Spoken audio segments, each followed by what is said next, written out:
today we have a project to do. I am going to Marie Kondo my bookshelves, which I feel like I've been good at doing, so we'll see how many I get rid of.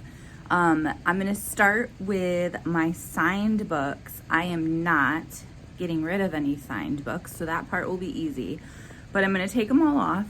And there could be books that are not signed, but I've met the author, and if I have no interest in keeping those are the ones that will go, the unsigned ones, but I just happen to meet the author. Then I will move on to my red shelf, which, as you can see, it already is so Marie Kondo'd because these are all the fiction that I've read and loved that I'm keeping. And that's it. It used to be a lot more than that. And then below it is nonfiction. So I'm going to do that. I think the big project will be unread books. I have so many unread books. I'm going to dump them into a major pile and see if I still want to read them and see which ones are my priorities.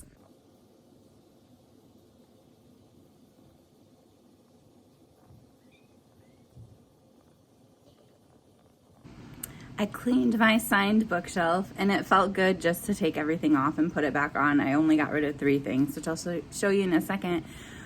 But I wanted to show you 2 of the books that definitely sparked joy when I grabbed them. And they're books that I really have not heard many people talk about on BookTube. So the first one is by Margaret Atwood and it's The Heart Goes Last. Basically, this is in the future, kind of like a dystopian sort of society, although I believe, I can't remember the term for what she calls this. She calls it something else other than dystopian because she thinks it actually could happen. Anyway, I'll probably think of that later. Basically, these people are living in their car and just it's just a really dangerous situation. There's people that are also living in their cars and they'll be attacked or raped or the world is not a safe place. And so there's this opportunity for them to join something. I'm trying to remember what it's called, but it's basically a project. Oh, the Position Project. Oh, the Positron Project. Sorry, Positron. They see something for it on a TV once. Well, I think they're in a diner or something when they see it. Anyway, basically it guarantees them safety and just a place to live. Only it's a bit of a unique situation. Basically, what it turns out to be, so stop this if you don't want any spoilers or want to know anything about it. It turns out that you're basically going to live in a condo or a home. I can't really remember what it was. And everything is just so beautiful, so perfectly furnished. All that stuff for 1 month. I think it was for 1 month.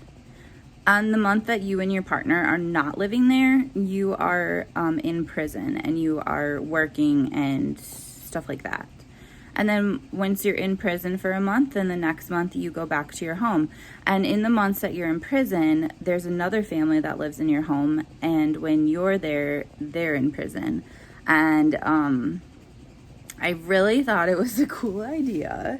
And I can't see where I marked it, but there was, and I don't even know if I marked it because it's a signed book, but there was one part in here that freaked me out because it was so similar to what was happening at the time I was reading this about someone named Donald. And anyway, it was just a really good book. Okay, the other book that no one talks about is The Sacrament, which is about this nun that was investigating some abuse scandal in the Catholic Church when she was younger. Look how cool that cover is. And whatever, that's over and done with.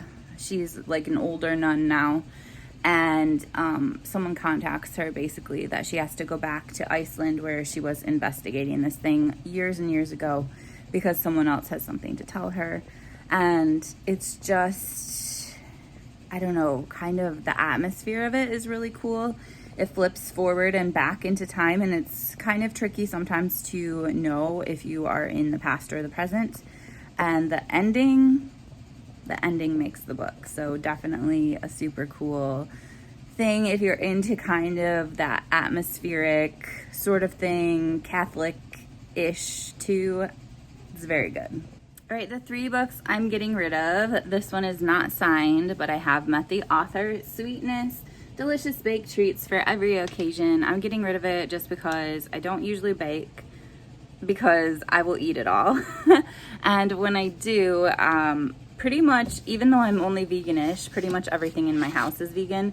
And I know I could probably adapt these recipes to vegan, but someone else can enjoy it. This book I got as to review for the publisher, Meaningful. I'm gonna get rid of that one. And then, oops, Divergent. I loved the first book. I met Veronica Roth. This book is not signed though. Basically she said when she was interviewed and I met her that she only intended to write 1 book, and then they asked her if she could write more, and she wanted a book deal, so she was like, yeah. And I did not like the second one, and I haven't even tried any beyond that. I think there's only 3, I don't know. Anyway, I thought it was a really cool idea, but I thought that she was forced to write more than she was ready for. So I'm gonna get rid of that one. So I only have 15 minutes until I have to go to the dermatologist for a mole check, which I have not done in a long time. Probably TMI, but you know, you should do that once a year or so. So I'm gonna try to do my read fiction before I need to leave.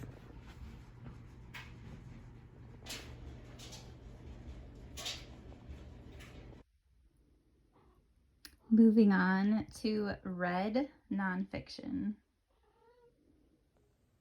I got rid of so many nonfiction books, ones that I really, really like, but that I don't think I'm gonna read again. So my bookshelf actually has room on it in the living room for more nonfiction books, because before it was completely full, plus there was overflow in my bedroom.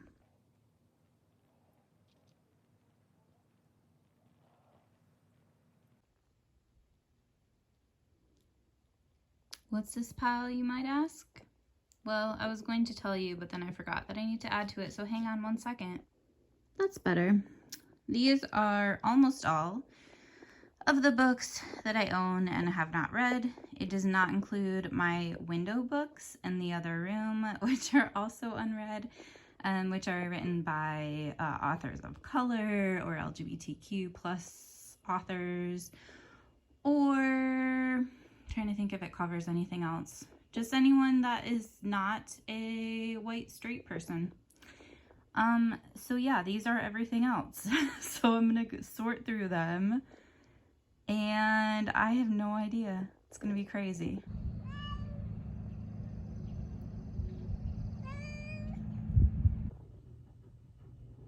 My house is a mess. So I decided that in my dream life, all my unread books would fit on a book cart, and that would be all. So keep in mind, I still have 1 more section of window books, but basically I decided that I am going to live my dream life where all of the unread books that I want to read that are not window books, I'm going to put on this cart. Anything that does not motivate me enough to fit on the cart is going to be boxed up, and just like, it's not like I'm getting rid of it, which I know Marie Kondo would want me to do, but it's just like they aren't top priority at this moment, and they will be next on the list to read through and see if I want to keep them or not. But yeah, so I'm gonna have 1 shelf of fiction on the cart and 2 shelves of nonfiction, because I do tend to read more nonfiction than fiction, and like that'll be it. Oh my gosh. The cart is done. So these are my fiction. There's some back here. And then nonfiction are just single stacks, so there's nothing behind there. These are the ones I'm gonna prioritize. And I have this left. Plus I forgot a shelf. So I'm actually gonna go to the store and get boxes and design some sort of a system where I like get into the boxes periodically. I don't really know. I'm gonna think as I go. So I know Marie Kondo would not approve of me buying boxes, but listen, I'm gonna buy 10 small boxes. Anything that doesn't fit has to go. And yeah, I will set some sort of a rule for myself when I open another box. But yeah, basically I'm gonna try to just minimize the visualness of my unread books and just put the rest away. Done. I'm exhausted. Okay, it still looks like a hot mess in here because sometimes you have to make a mess in order to clean up a mess. Basically, I've sorted all my books that are left into boxes, and they each have a theme. Like one box is books that are signed or that I met the author but I haven't read. There's like a science one, a scary as shit one, just a bunch of themes. And basically, every time I read a book from my cart or, no, just from my cart, I will be able to unwrap one of the books that I have in my closet that is wrapped. I did that a long time ago because I'm weird and I thought it would be great. It would be like a fun way to reward myself for reading the books I already own. So then once my wrapped ones are done, then every time I read a book from my cart, I will be able to pick one from the boxes. So I'll be able to just look at the boxes as they're closed, pick a theme, history, science, outdoors, explore, whatever. And then I'll pick one from those boxes. So that's my plan. I feel a lot better now that my shelves are so clean and that I've gotten rid of so much. I mean, I haven't yet. They're still in piles, but I plan to go to the bookstore next week, Friday, and I can bring 25 at a time, so they will slowly be taken care of. But that was my accomplishment for today. My bookshelves are sorted and culled and everything's good. So thank you, Marie Kondo. I'm really sorry I used boxes.